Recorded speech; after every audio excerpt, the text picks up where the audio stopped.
Hello， 大家好，我是正正。最近的心情真的是不太好，可能作为一个本来讲恐怖都市传说的 UP 主，想要强行转型做各类社科悬疑内容，还是比较勉强。那为什么我还要强行去转型呢？因为我实在没有办法。对于上半年出来的各种封禁政策，压得我喘不过气来。每天大量的私信问我，为什么不做某科幻猎奇脑洞作品？为什么不做某插画家的作品了？其实我是很想做，我也很想不忘初心，但是没有办法，被现实逼迫。我也不想着各位每天看视频只是为了学习，或者只看各类时政、吃播、日常 vlog， 应该也允许一部分特殊内容的存在。毕竟人是活的，视频是多样化的，怎么让这些内容在不越过底线的情况下还能做得很精彩，是我每天都要思考的事情。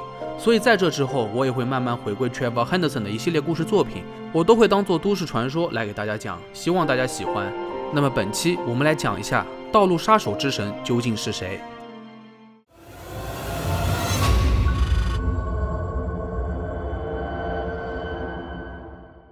小伙伴们应该都在马路上见到过，有不少可怜的小动物死在轮胎或者车头上面。虽然它们都是可以忽略不计的小动物，但是有时候想想，还是会让人产生同情怜悯之心。有一些迷信的人还会觉得开车撞死动物会比较忌讳，不吉利。毕竟这怎么说也是一条小生命。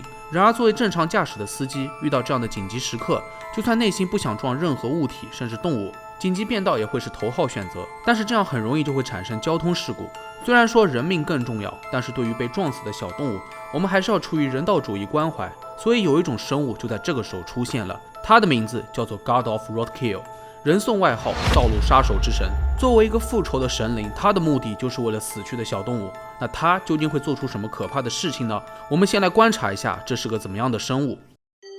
道路杀手之神是一种神秘的骨骼状生物，乍一看整体上像是人鸟组合的存在，身体与骨盆分离，下半身便不知所踪了。它的高度大约是3米，估计和一辆卡车差不多。全身只有2条手臂能够帮助它四处走动，头上长了一张面具般的脸，没有任何的表情。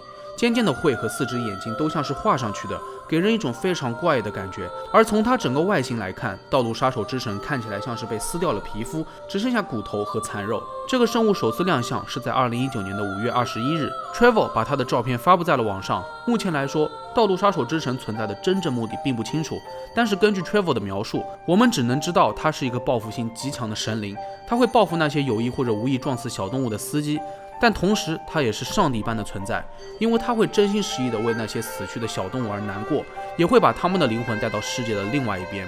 然而由于内心的悲伤和愤怒，他也会通过造成车祸的方式杀死碾过动物的司机。如果受害者还没有死于车祸，那他还会凭借自己巨大的身躯轻而易举地将他们从车里拖出来，然后再杀死他们，或者留一条命。但不管怎么说，至少也会打断他们的骨头。目前尚不清楚道路杀手之神是如何出现在路上的，难道是因为他拥有巨大的传送能力，可以瞬间到马路上去吗？不过他似乎不会伤及无辜，唯一的受害者目标就是那些在路上开车时碾过动物的人。千万不要抱有侥幸心理，因为道路杀手之神无处不在，监视着所有的道路，并且他还能知晓过去的超能力，能知道每个司机曾经是否撞死过小动物之类的。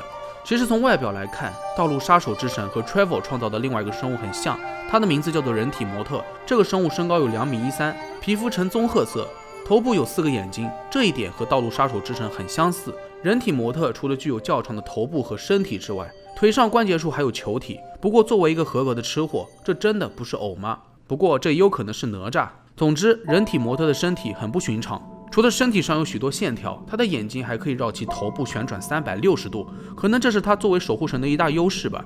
其实这2个面部像是被画上去眼睛的生物，尤其是道路杀手之神，还有上帝的光环，看起来更像是古埃及的神，因为这些神通常也被描绘成带有面具或者动物头的人形。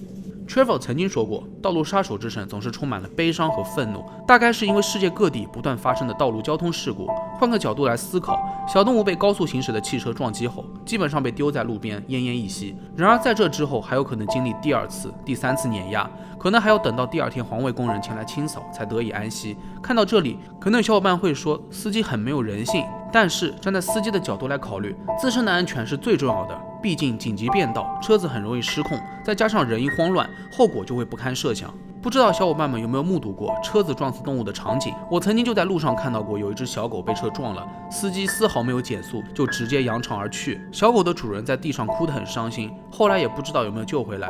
虽然这件事情过去很久了，但这一场景总是历历在目。然而在宠物店，也有许多出了车祸被主人遗弃的小猫小狗，理由很简单，治疗太费钱又没有时间，就放弃它们了。如果有小伙伴养了宠物，肯定会深有感触，这无疑是对他们的第二次伤害。没有在车祸中丧生，已经是不幸中的万幸了。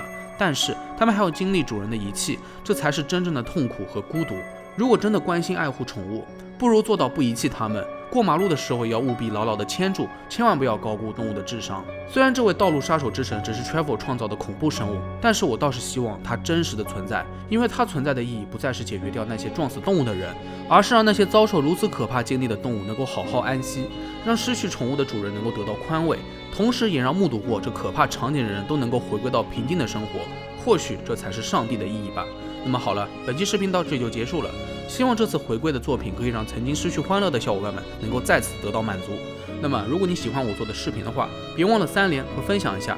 感谢各位的支持了，我是正正，那咱们下期视频再见。